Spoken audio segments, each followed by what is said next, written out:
balita na ika'y mawiwili. Mga nagbabagang kamao, mga buksi. So mga par, sa naging latest nga po na interview ng two-time lineal champion si Teofimo Lopez Jr. Napagkwentuhan nito mga idol ang nangyari sa mga hamon nito sa alaga ni Manny Pacquiao na si Isaac Pitbull Cruz. Ano yan mga idol? Personal daw kinausap ni Teofimo ang manager ni Pitbull Cruz na ikasang kanilang unification fight sa lalong madaling panahon. Malamang ang sinasabi ni Teofimo mga idol na manager ni Pitbull, ang MP Promotion President Sean Gibbons. Dahil siya lang naman mga idol ang nagmamanage sa mga laban ng Mexican champion. Bagamat nagdismaya si Teofimo mga idol sa naging sagot ni Gibbons dahil literal mismo na tinanggi ng MP Promotion President na wala daw sila interes na labanan si Lopez. Bagkus mga idol hinihintay nila ang title shot sa nakatalo kay Pitbull na si Gervonta Tank Davis. Ito daw ang kanilang priority na laban at hindi si Teofimo. Subalit hindi talaga natin maiiwasan mga idol na mag-isip ang kagaya ni Teofimo Lopez nang hindi maganda para kay Pitbull at malamang ina-assume nito mga idol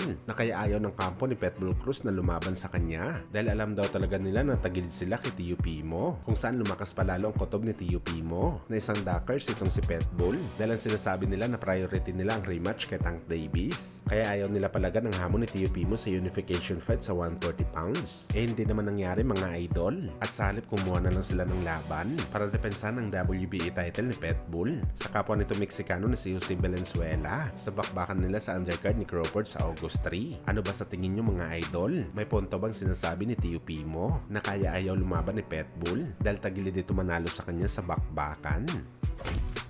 Sa kabilang banda naman mga idol, isang mainit nga po na paliwanag ang sinabi ng 6th Division World Champion Oscar De La Hoya sa ating pambansang kamao Manny Pacquiao. Ano yan mga idol? Huwag daw umasa ang mga boxing fans, lalo ng mga taga-suporta ni Pacman sa senaryo na kung nilabanan daw ni Boss Manny ang kanyang mortal na karibal na si Floyd Mayweather Jr. sa kanilang mismong prime. Wasak daw nga buti ni Kalbo sa Pinoy Legend na para kay De La Hoya mga idol. Panaginip lang ito galing sa mga boxing fans ni Pacquiao. Hindi daw siya naniniwala na kayang talunin ni Pacquiao si Mayweather sa kanilang prime. Bagkus daw mga idol, si Mayweather pa daw dudurog kay Boss Manny sa bakbakan. Animo daw talaga kasi mga idol si Mayweather noong kabataan ito, lalo na yung version of Floyd na nakalaban ni De La Hoya. Yun daw talagang pinakamabigat sa lahat kalaban. Well, tiyanta natin mga idol, sinasabi lang ni Golden Boy ang ganitong bagay dahil para masave nito ang kanyang sarili sa nangyari sa kanya sa laban nila ni Pacquiao. Pinipilit ni De La Hoya sa mga boxing fans na durog daw si Pacman sa prime ni Floyd dahil nung nakalaban niya ito, controversial ang kanilang panalo ni Floyd. So kapag sinabi niya na walang pag-asa manalo si Pacman kay Floyd, kay De La Hoya babalik ang credit mga idol